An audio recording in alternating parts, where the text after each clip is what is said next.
Hello, everyone. Welcome to our live event series. We're going to be discussing the France retreat we have upcoming. I'm Andrea. I am a Traverse representative. I work as the administrative coordinator and the retreat trip lead. And I have with me Tegan and Lee, if you both want to introduce yourselves. I'm Lee. Hello. I'm Tegan. Hi. I live here where you're gonna come hang out. Should I say more? No, you don't need to, Okay. unless you want to. And Lee, we have Lee here. Yes, I'm Lee, and I am sort of partnering with Tegan in the leadership of the retreat, and I teach the Pilates while we're there. Yay. All right. And so before we get started, I want to, tell you guys about Traverse Journeys. Traverse Journeys is a tour operator. We run trips in 25 different international countries. All of our trips have a focus on people, planet, and purpose. People is about interactions, the conversations, our impact that we make on trips. And we aim to keep the money in the local economy and have a positive experience, not only for you and the transformative experience that you're going to have, but also for the people you encounter and the communities you interact with while you're traveling. The second piece is planet. Planet is a concept involving minimizing our carbon footprint, leaving no trace, minimizing the use of plastics and waste production. Those are things that we look for in a destination when we start to plan a trip there. And the third piece is purpose.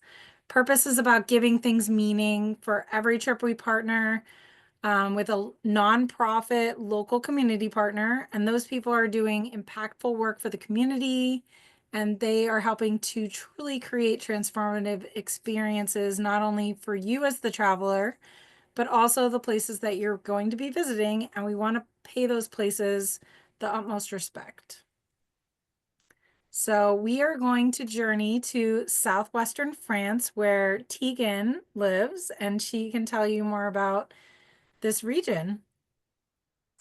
Hi. Again, I'll briefly introduce myself. My name is Tegan Aline Wiley. I'm originally from Canada, and I moved to the southwest of France in 2016. So I've been here for quite a while now.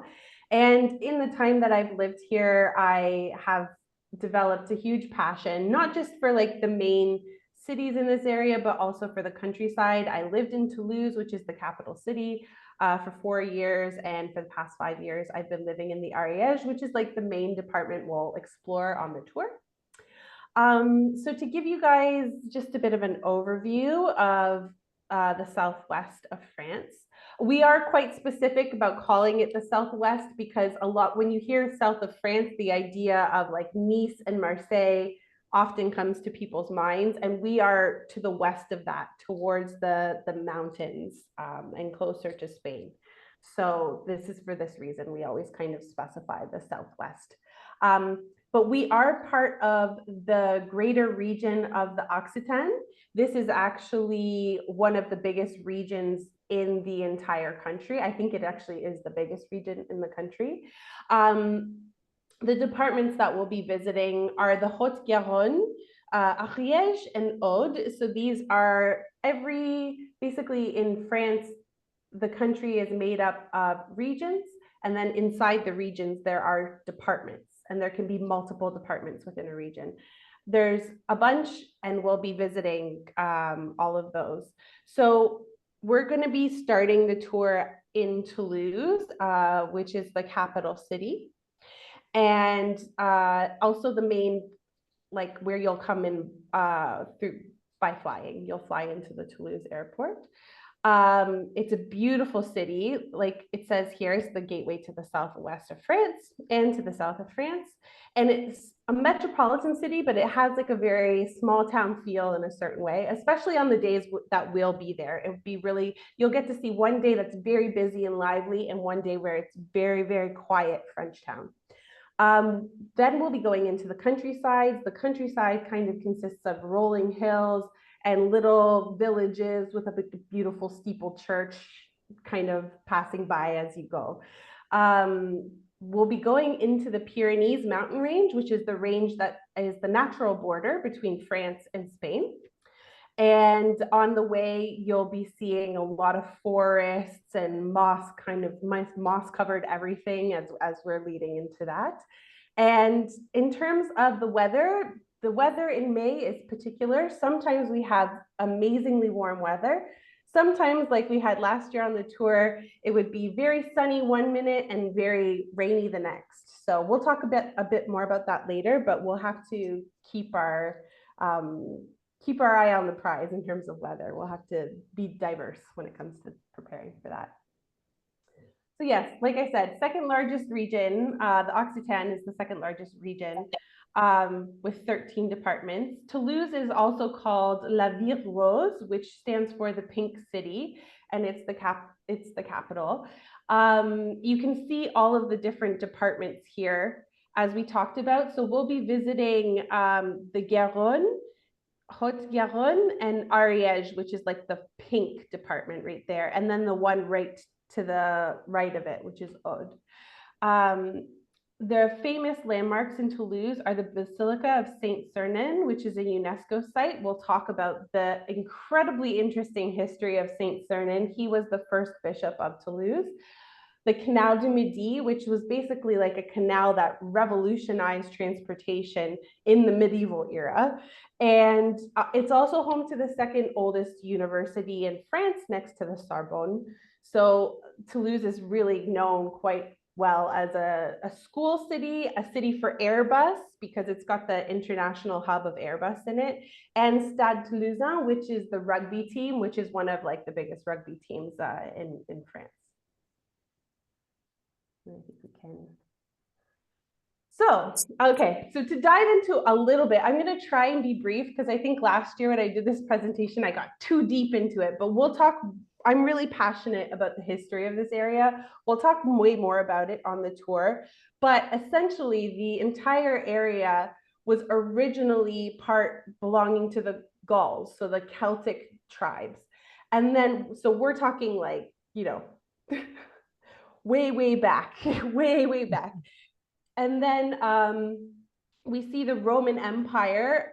In the time of the Roman Empire, they come and expand out to this area, making the area Gallo-Roman. It's not so much a takeover, so much as it is like an introduction of infrastructure, and people kind of willingly fall into the Roman Empire, willingly, depending on what you read and who you ask. But you'll see a lot of remnants of that still to this day. Even in Toulouse, Toulouse was the Roman capital. In the small villages that we'll visit here, there are different examples. I think you can see the picture where there's some carvings here in wood. Those are from medieval France era. So after that, sorry. I think there's something covering the the text there. Yeah, thanks. Or did it go away? Yeah, it's gone now. So after the Roman Gallo era, Toulouse becomes the capital for the Visigoth kingdom, which is like, you know, we're kind of verging into Vikings. The I can never say it. The Merovingian Franks end up taking over, coming from the north. And then there's the era of the capitals and the creation of the capital square in Toulouse, which is something we'll visit while we're there. And the capitals were people that were kind of like the wealthy landowners. They all came together and created a new system. And then in the 11th and 13th century, we see the rise of the Cathars and the Albicelsian Crusade as a result of the Cathars. The Cathars are a very interesting community of what the Catholic Church would consider heretics, but their lifestyle was very simple and interesting. And you can, if you ever watch any of these like great epic stories like Game of Thrones, for example, they piece out ideas and concepts from stories like the stories of the Cathars to write into their shows. So those are all very, very interesting, and we will cover that. Not only will we cover that, but we will actually visit some places that were strongholds for the Cathars. This area was really dedicated to the Cathars, and the Catholic Church didn't really like it. So they came in and did like a mass crusade of the area. So we'll explore that in way more detail during the tour and visit some of the interesting sites. So in terms of the values, here, it's an individualist culture. So it's similar idea to the US. We like to take care of each other, take care of our families, look after ourselves. There is a strong influence of looking after community as a whole, especially in the Ariége department.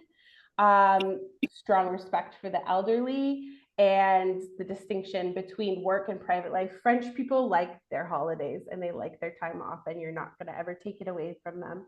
So especially coming out here, you will see things will go from like an incredibly rapid pace to almost what feels like, for people that aren't living here, a halt, a complete standstill halt. So some of the things etiquette wise to consider is always try in French here. In Toulouse, most people speak English, but the minute we leave that city, even though it's an hour away, the whole culture changes very drastically. And that's a really important thing to know about France in general. It's from one city to the next, it could be like an absolutely different situation.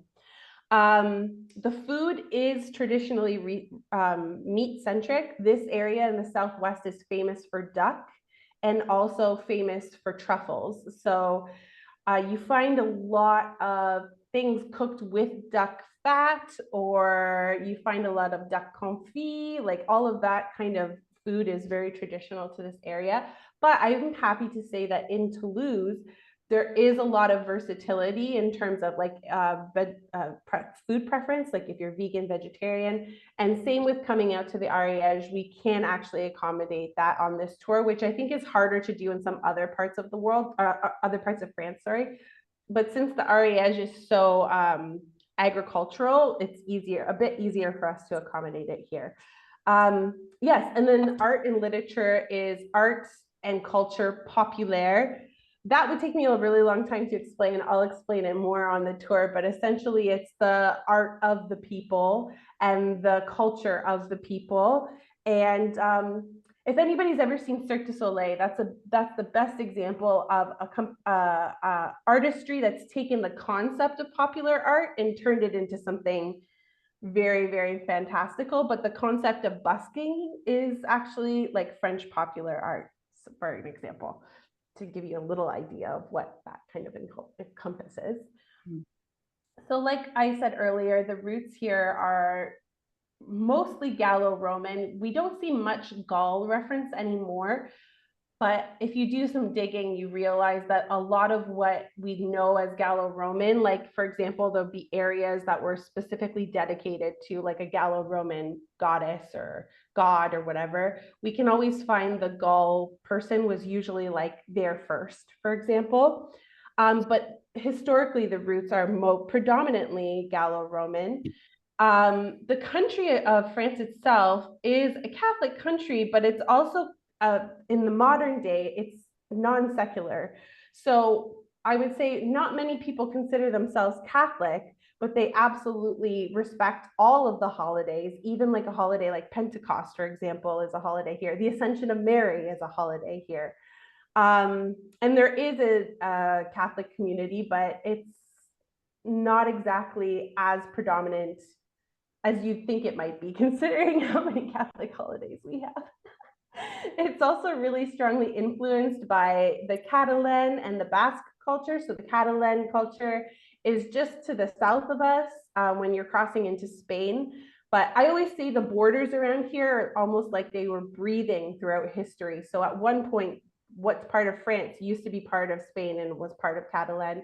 We have French Catalan as well.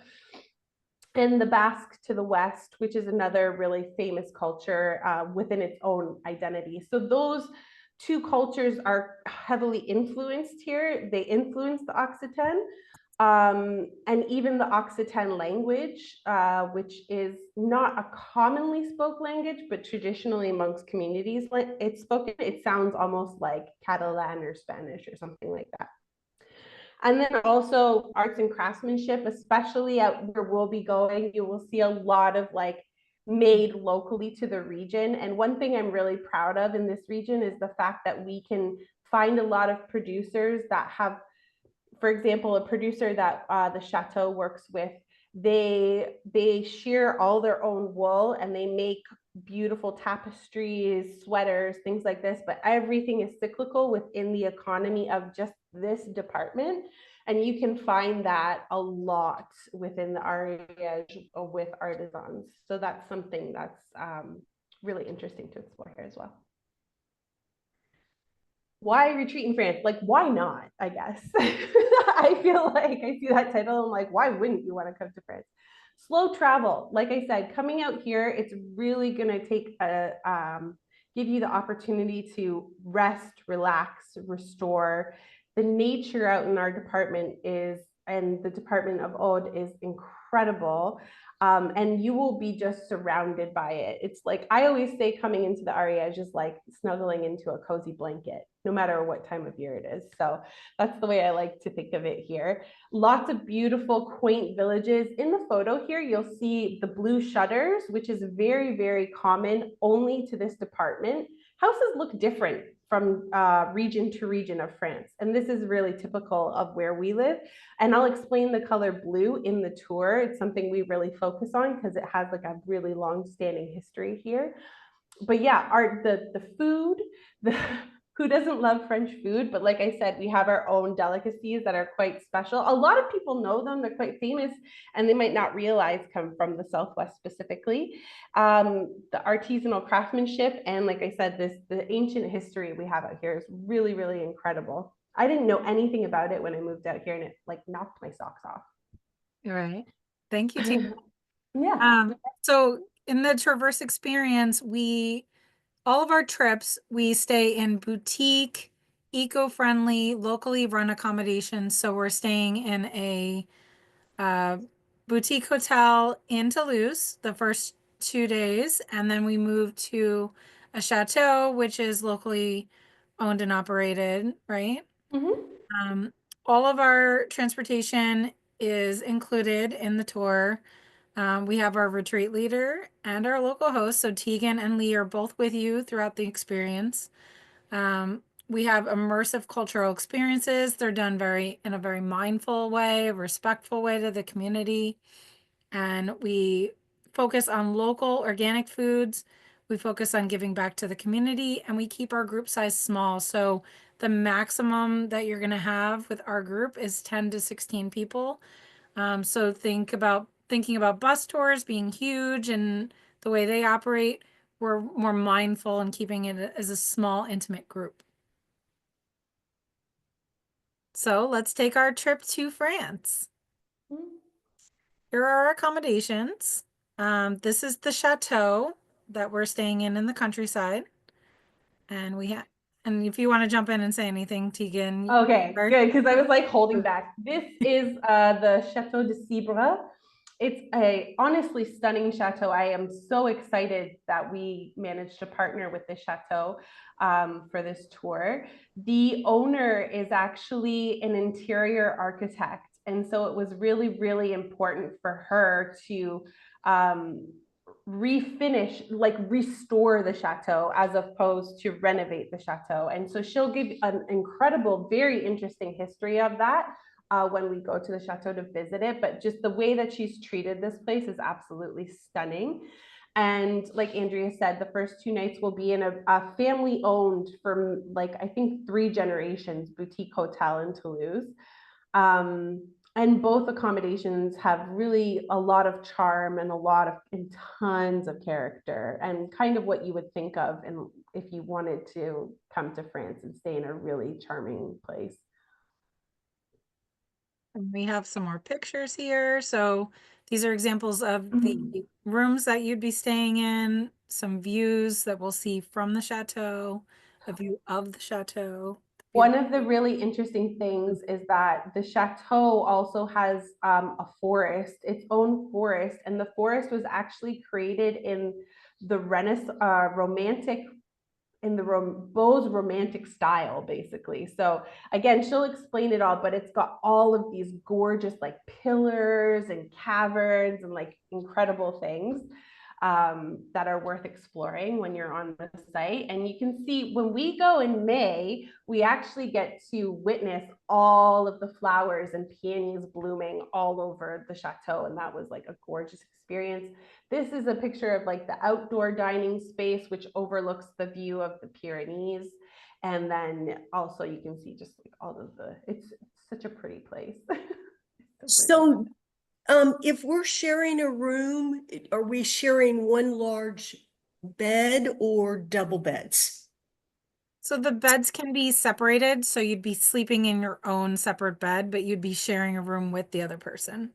And it Okay, will keep female to female and male to male, so you'll be partnered with someone of the same gender. thank you. Okay. And then Lee, we will have you talk about the Pilates that you'll be offering. Yeah, so Jo is a client, and so she knows what my work is like. And yeah, so I don't know yet what kind of space we'll be in, and maybe Tegan can speak to that a little. But I try to, I really, there's going to be people from all over, the world, perhaps, certainly different parts of the United States.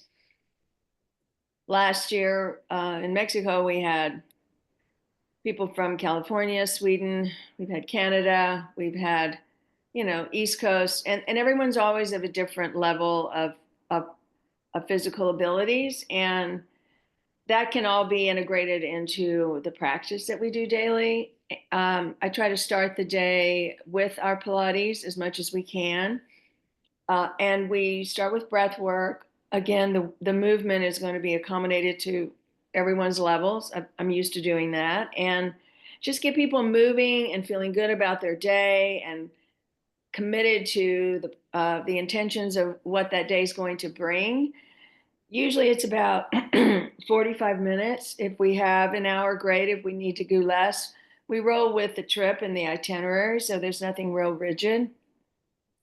And when we can, we will add an evening wind down when there's availability, if there is, and people are open to it. A lot of people are pretty tired at the end of the day on these journeys, but we could do some breath work or some neural work, which is brain mapping and sort of recentering the body. And we might do a series of breath work and stretch series just to integrate everything we've done for the day and then get ready for the next. So it very much integrates into the experience. Most people who come have had a Pilates practice of some sort, and there's not a lot of Pilates retreats. So there's lots of yoga retreats, but not that many Pilates. So when people see it, they come with an intention of, oh, I get to practice Pilates. That'll be so great. So I do try to make sure those folks, if they have a more advanced Pilates practice, get what they need as well. But again, we're a team, we're a group, and I have a lot of experience in blending everyone's levels. So there's no one here right now in the meeting that has not, well, the two of you don't know my work, but Jo does. But a lot of folks. It's fantastic. I believe it. I believe it. Thanks, Jo. I told her to say that right then. No. I did it. She did it. But a couple of the other people that are coming are also clients, so they know. So I just, we're working hard to get a lot more folks, but that would be perhaps a concern, and I'd like to address it. So if you hear of anyone that you speak with, either of you, you can share that information. That I'm very, very adept at integrating everyone's levels. It's not going to be some crazy, intense Pilates every morning that people are, intimidated. I'm so excited, honestly. Yeah. It'll be great. It'll be a lovely way to start the day, and sometimes wind it down with some other part of my work. So yeah, it's going to be, that's basically it. Oh, here's some photos. Right. All right. Yeah. So this was where we were in Awesome. Mexico. And Joe, I've talked to you about this trip, but Yeah. and I also accommodate the work based on the environment. So there are things we may or may not do based on the environment we're in. If we talked about the floors before the meeting started, and mats and weather and so forth. So we'll just build all of the practice within the retreat experience, and that is my goal, is to make it part of the retreat experience and not separate from it. So I will say on regarding the chateau that the space is indoors, just so everybody knows. It does have a floor like similar to what we're seeing in the photos here, but we, like I explained, we're figuring out different ways to make it more comfortable for everybody. And it's quite a big, beautiful, almost like, I want to say kind of like a loft space. It's not a loft space, but it kind of gives that kind of feel. And it's in one of the houses. So there's the chateau itself, and then there's the maison, which is on the other side, kind of like the carriage house, actually. So it's inside of the carriage house there. Amazing. Great. Well, it sounds very exciting. Yes. Mm-hmm. So in addition to daily Pilates, we also have local excursions that Tegan can tell you about. Yes, so we have a ton of really good, really fun and interesting and unique excursions, unique to this part of France. So like you can see in the photos there, we take everybody on a pastel dyeing tour because it's a very interesting practice that's from medieval France. So if you've ever seen an old French portrait with like a princess or a queen wearing a light blue gown, chances are that outfit was made and dyed in Toulouse, because Toulouse at one point in time was the epicenter for pastel, or what we know in English as woad, and treating textiles with this color. So this woman, Annette, she's incredible. She's one of the few people that still keeps the tradition going. And we actually take you to the workshop. She explains how they do it, how volatile the whole process is, and you actually get to experiment with dyeing yourself, which is really fun. We also bring you to one of the most famous markets in the area, the Mirepoix market. Everybody thinks of France, they want to go to a French market. So this is a quintessential French market experience. We also are going to, like I said earlier, we're going to take you to some of the sites where there was very significant Cathar history here. And those will be like hiking excursions, small day hiking excursions. We're also going to go to Carcassonne. I feel like you can't come to the southwest of France without going to Carcassonne. It's probably one of the most famous places around here. And we explain a little bit about the history of Carcassonne, which is also connected to the Cathars. And it's a beautiful, we take you to the fortified city. So there's the fortified city, and then there's the mass city around it. We take you just into the fortified city where all of the castle is, and you can spend the day kind of exploring there. And so these are just some of the snapshots, different places in Toulouse, the cathedral in Carcassonne. One of the beautiful ruins we're going to take you to on a hike in Roquefixade, the center of Mirepoix, which is nice and relaxed there, but during the market, it's like very busy and bustling. And yeah, just some of pictures of the villages and surrounding area. Yeah. And I think next, the food. Okay, so the food, I'm very excited and again, passionate. I'm passionate about everything here, but passionate about the food here. Just because, like I said, the Ariége department in the Haute-Garonne are kind of like agriculture, like especially Ariége kind of specializes in agriculture. So I tell people that almost everything we consume is locally sourced on a daily basis here, which is amazing because I remember coming from Canada, especially Canada. It's not so easy to always come across that. So the food is local, seasonal. It is quintessentially French. The chef at the chateau is incredible. We do a daily breakfast. So breakfast is included every morning. I just want to make a note here. We will ask people about their dietary needs, like if they're gluten-free, anything like that. And we just ask that if you are celiac or you have like a very severe intolerance, it's absolutely fine. We can accommodate it. But if it's like you don't like gluten, but once you get to France, you really want to eat a croissant, just let us know so we can make sure that everybody gets what they actually want when they get here. But everything is really, really good. We'll also do a French cooking class, which the tour last year absolutely loved. You get to go in the kitchen of the chateau, and the chef at the chateau is going to help everybody. And we also are going to have options for kind of like a build your own picnic bar at the chateau for the days that we go on excursions where there might not be restaurants available. We'll have options for lunch for that. And there's options for massage and bike rentals and a few other things like that. So we'll explore all of those on when everybody gets here. Yeah, and you can see here, so some of the Occitan cuisine, seasonal fruits and veg, like I said, we're we can source almost everything from here. In fact, my husband just told me today that one of our friends is starting a farm that grows spice trees. So like cinnamon, cardamom, things like that. So we're going to actually be able to locally source cinnamon and cardamom within a couple of years here, which is pretty cool.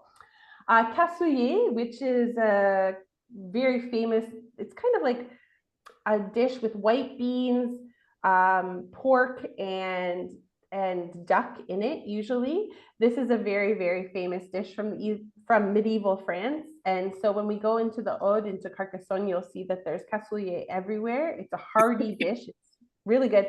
Not necessarily what people think of French food, they think of fine dining, but here you really get access to rustic French cuisine, which is honestly the best. The best cuisine from France is rustic, always. Lots of local cheese that you won't find in any other department. France has more cheese per capita than anywhere else in the world. So like when you break it down to department to department, they really have their very special cheese just from this little lake in this little spot. You know what I mean? And so you'll get to have access to and sample all of that here. And you probably would not find that anywhere else.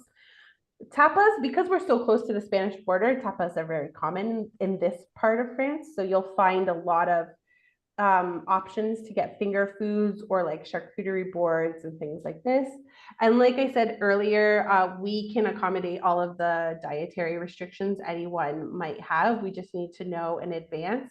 Because this is a slow paced environment, usually if people have any severe allergies and tolerances, we need to let people know in advance so they could like prepare the things. They don't usually go through things so quickly that they would have it on hand all the time. Let's see, what else? Oh yes, the community partner. So the community partner, as Andrea was saying at the beginning, the Traverse tours always have a community partner that we can give back to. And the community partner that we partner with here is A Tout Fruit. And they do something that is so interesting and cool. Basically, what they are doing is they are trying to, and this happens a lot in Ariège, they try to revive a species of things that have disappeared over time. So apples are a really good example. At a certain point of time in this area of France, there would have been like, I don't know, 20 different varieties of apples. But over time and with like the way that farming changed, things dwindled down until there's like only maybe like 4 different types of apples. So what they're doing at Tutry is trying to restore these old heritage breeds of apples, pears, plums, all of this kind of thing. So we go to the site where they have their warehouse, and they are planting trees all along the rivers, and they explain everything that they're doing. They show us how they bring these heritage breeds back. They're also doing, not a tutorial, but on a side note, they're also doing this with cows here in the Ariège too, trying to restore the heritage breeds of cows from this area as well. So this is really cool. So this is the community partner we're working with here. And it's a really, really interesting experience to listen and learn about. And Yeah, Andrea, do you want to talk about the add-on or do you want me to? Yeah, sure. So after the tour is finished, we have a special add-on. It would be staying an extra night in Toulouse and being able to experience French pastries and chocolate. So we have two tours. One is a French pastry and chocolate tour, and the other one is a wine tour. So you can book the extra night. We can arrange it for you, or you can make those arrangements on your own. So just let us know which one you would prefer. And you would depart one day later, and we will shuttle you to the airport if if you do decide to do the add-on. And I will speak to this a bit. The tours are run by my friend Jessica. She's actually from Chicago originally. She owns Taste of Toulouse food tours. She was the first, and it is the first and only English speaking food tour guide in the city. And she worked for the Chambers of Commerce for food in Chicago. I'm not saying that. She was a cheesemonger. She's really, really passionate about food.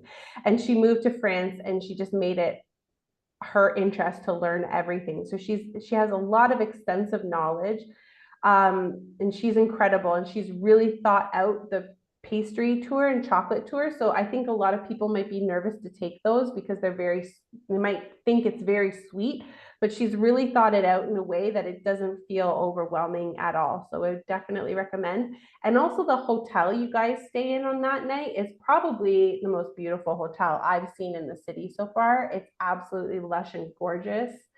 It's stunning. So I think the add-on is definitely worth adding. Yeah, it was quite popular last year. I think almost everyone that joined the retreat last year joined the add-on as well. They were literally sending me selfies of them hanging out by the pool to check in. They were like, they loved it. They thought it was beautiful. It's a beautiful hotel. And then we do have a couple travel tips for traveling to France.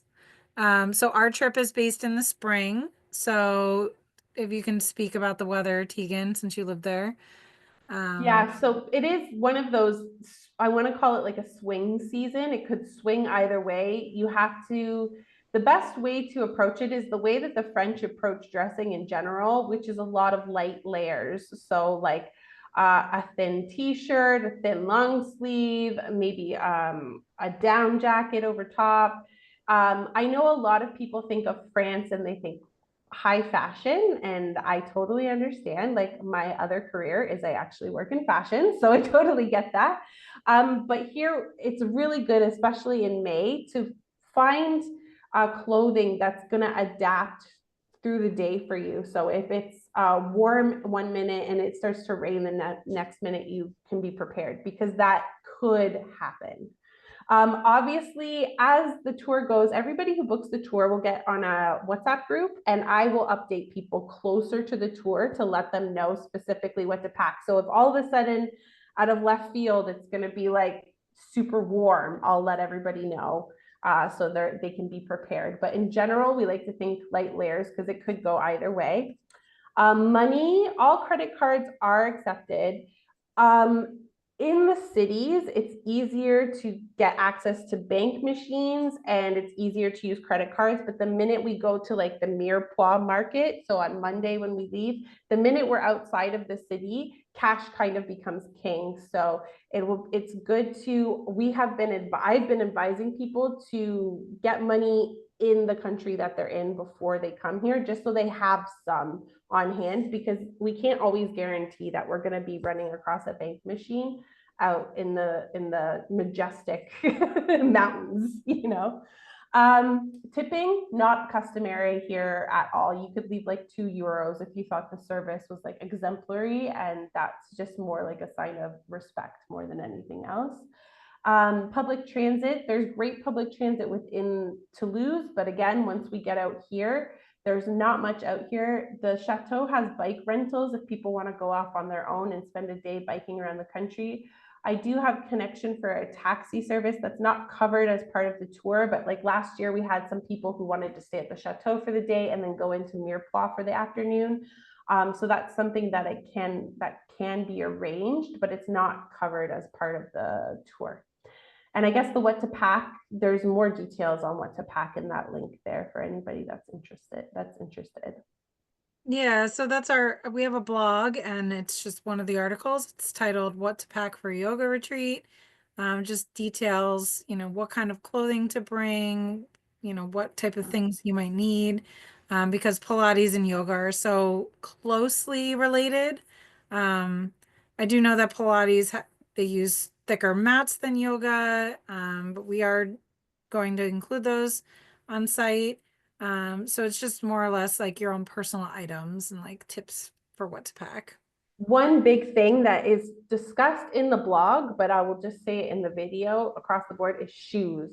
Because we're going to do some actual hiking excursions, if hiking is something that you want to do while you're here, you really have to have appropriate footwear for like an uneven terrain. For your safety, for our safety, for everybody's safety. And so think about packing a solid pair of shoes for like walking on a pathway that's probably got tons of gravel and like rocks and things like that, if you're definitely planning on coming on the hikes with us. Yeah, and you'll want to have sturdy shoes just for walking in general, something comfortable, something sturdy. Yeah. And And don't be supportive. worried about that, because pretty much everybody in France only wears trainers anyways. Like they wear tennis shoes pretty much everywhere. So that's kind of like a norm out here. And when you get to the Ariége, hiking boots are like a fashion choice out here. So our trip that Lee is going to be our retreat leader for our Pilates retreat is going to be on May 17th through the 24th. The add-on is through the 25th. If you book by February 15th, we'll take $200 off the price. You'll just have to put France Live as the code used on your booking form. Our website link is below to gain access to booking there. And be sure to visit us on Instagram and Facebook. We also have some more events like this coming up. So tomorrow, February 4th, we are talking about Guatemala. Wednesday, February 5th is Croatia. And 2 weeks from now, Wednesday, February 19th, we'll be talking about Greece. Greece is a sailing trip. And Guatemala and Greece are both yoga retreats, and Croatia is a group tour. You can also find more information on our website and save these emails to your safe sender list. Admin@traversejourneys.com is my email address, and hello@traversejourneys.com is Ashley, our founder and CEO's email address. So if anyone has any questions. Could you go back to the dates? I'm going to do a little story, a couple of stories on this, and I just want to include this. Great. Okay, thanks. Sure. Okay, this is exciting and great, and I am so excited about it. And I have a few questions. I'll talk to y'all offline about that. But do you have any questions, Joe? I don't. They were addressed during the presentation. Great. Oh, Great. Good. Okay. Awesome. I would like to, can we get this slideshow, the video of this? Because there are some folks I want to send it to. Yeah, so everyone that's registered will get an email from me within the next 2 hours. And I will send the link to you, Lee, and to Tegan. Joe, you're here, and you're definitely getting the link as well. So that email will be following up shortly after. The Zoom video, correct? Yes, this video, and then the links that are mentioned will be in the email as well. Great. I'm going to do another email out to a lot of folks with the video on it. I think it was really informative and helpful and exciting. So it just really brings the flavor of it and the taste of it here, right here in your experience. So I want to send that out in a mass email to some folks. So I will say since I've lived here, gosh, I guess I'm like 8 years in around at this point. I've traveled a lot through the south of France, the Alps, Paris. I've spent a lot of time kind of trying to take in as much France as I can. And I still think that this area is one of like the best kept secrets. And I almost am at this point thinking it's by design, actually. But I think it's one of the best kept secrets in the area. It's just incredible. So I really hope you guys will come and hang out. And I'm excited to meet you in person. Yeah, same. And you'll meet Joe because Joe's coming. Yeah. Oh, yes, Yeah. awesome. Yeah, Joe's coming. Yeah. Yeah. And a friend of hers. So Oh, fantastic. That's That's great. exciting. I'm actually gonna stop the recording now. Thank okay, you and for I'm gonna joining us. keep talking. I gotta get my dog. She's barking. I just couldn't figure out the controls while I was sharing. So my girlfriend and I are going to go to Paris first. Mhm. And let's see, we're going to fly into Paris the 13th and get there the 14th.